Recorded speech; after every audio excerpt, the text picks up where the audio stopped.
Tahun 2004 saya ketua DPR. Tahun 2008 saya wali kota sampai 2013. Nanti 2014 kemarin saya tidak maju. Nanti 2019 saya maju lagi. Ya. Tetapi begitu saya maju di Provinsi Gorontalo luar biasa. Sehingga oleh Gubernur Gorontalo saya dilapor sampai saya ada 22 kali saya disidang di pengadilan. Ya. Kenapa saya dilapor? Karena kritis soal korupsi di Provinsi Gorontalo, Bapak dan Ibu. Bahkan saya pernah bikin pernyataan, diduga raib di APBD Provinsi Gorontalo itu ada 54 miliar Bapak dan Ibu. Dan ada data-data. Lengkap data-data yang dikirim ke Kejaksaan Tinggi. Sampai sekarang tidak diatar malah belum main ngeloto potong sampah atau padahal data-data lengkap, bukan hanya sekedar ngarang-ngarang. Saya katakan 54 miliar, diduga 54 miliar raib di Provinsi Gorontalo. Ya karena Gubernur tersinggung dia lapor saya, dilapor di Polres, dilapor di Polda, ini proses sampai pengadilan. Saya dapat hukuman percobaan, Bapak dan Ibu. Dan itu tantangan bagi saya. Dan saya tidak akan pernah berhenti untuk melawan koruptor-koruptor insya Allah. Biarpun jadi gantung, sekalipun digantung Bapak dan Ibu. Yang namanya koruptor kita harus lawan. Karena itu yang bikin susah rakyat Bapak dan Ibu. Nah, kalau mau dapat anggota dewan tamu moho ya. Ya. Kalau mau tamu anggota dewan mau cari aman. Saya begitu masuk di anggota DPR, pokoknya mereka kerjain bagaimana saya tidak masuk di badan anggaran. Ya. Sampai sekarang. Saya bagaimana memainkan peranan konsultasi partai-partai, saya tidak masuk di badan anggaran. Saya terima. Tetapi saya setiap tahun bateria. Memang tidak masuk badan anggaran, tetapi hampir hari-hari saya. Bahkan saya katakan itu DPR Provinsi Gorontalo peramin Bapak. Ya. Ya. Kenapa? Karena tidak guna. DPR Provinsi Gorontalo tidak guna. Kenapa? Karena tidak mau menindaklanjuti persoalan-persoalan lain Bapak dan Ibu. Oleh karena itu saya himbau pada masyarakat, marilah kita ganti dulu anggota DPR, baik kota maupun provinsi Bapak dan Ibu. Kalau ingin memperbaiki nasib kita Bapak dan Ibu.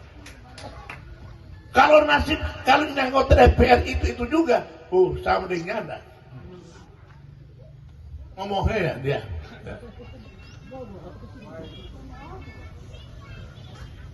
Apalagi terkait dengan kebijakan kepala daerah. Kalau kepala daerah Golkar, ketua DPR juga sekretaris Golkar kan? Jadi dia mau naon. Dan ini yang terjadi.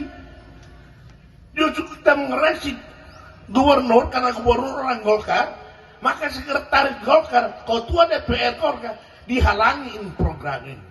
Itu yang terjadi. Oleh karena itu Bapak dan Ibu, saya minta dan pada teman-teman semua, siapapun bagi saya siapapun dia, apa partai mana saya tidak. Tetapi mari kita bersepakat untuk kita ganti dulu pimpinan dewan, jangan Golkar terus. Kalau tidak mau jalan, apalagi kalau gubernur juga Golkar, tidak jalan Bapak dan Ibu. Dan ini bukan cuma cerita, ini yang terjadi. So, kalau dua-dua ketua DPR dari Golkar juga, gubernur Golkar, tidak ada kolusi, itu udah mau jalan program Pak. Itu yang terjadi. Apa kebijakan gubernur yang menyangkut kepentingan pribadinya itu diamankan oleh ketua DPR karena dia sama-sama partai. Oleh karena itu saya sarankan kali ini Bapak dan Ibu, marilah kita rubah nasib kita ini Bapak dan Ibu. Merubahnya itu dua momen ini.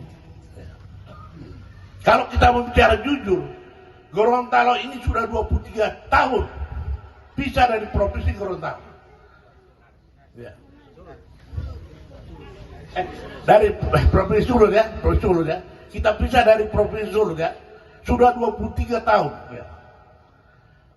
Kita ngamuk pisah dari Sulawesi Utara itu karena kepentingan kita adalah masyarakat Gorontalo miskin pada saat itu. Ya. Tetapi apa yang terjadi sekarang? Sudah 23 tahun, tetap 5 besar termiskin juga. Ini yang ada bukan cuma sekedar ngarang-ngarang. Sudah 23 tahun, toh juga miskin. Makanya saya pernah bikin pernyataan di media bahwa sebaiknya Gorontalo ini kembali ke Sulawesi Utara karena dia lemah hunali. Bola di Jawa dikaya rakyat dimiskinnya. Itu yang terjadi. Itu yang terjadi. Berani bicara begini Bapak dan Ibu, saya berani bicara begini karena saya juga pernah jadi wali kota. Tapi alhamdulillah sampai detik ini tidak terjebak pada masalah korupsi Bapak dan Ibu. Memang usaha orang luar biasa. Untuk menjebak saya soal korupsi, saya cuma ketawa. Sebab ini barang yang tahu bahwa kita orang pancuri atau tidak, kita orang punya diri sendiri yang tahu. Kita orang ada pancuri atau tidak. Karena itu Bapak dan Ibu, seperti saya katakan tadi bahwa dua momen ini yang tolong dimanfaatkan secara maksimal. Pileg 2014, tanggal 14 Februari 2024, baru pilkada 2004 November. Dan dua momen ini ya. Wanu ulat akhirnya namanya doi yang paham doi paham. Tapi tanya, tolong konsultasi Bapak dan Ibu yang sedikit orang mengerti. Kira-kira mulut kita mari video kantor. Artinya dia mau dua mah. Yang penting Bapak dan Ibu tidak memaksa diri, mau minta uang kan tidak. Cuma malam pemilihan memekok malam pemilu deh. Pertama dia teler, yang paham doi.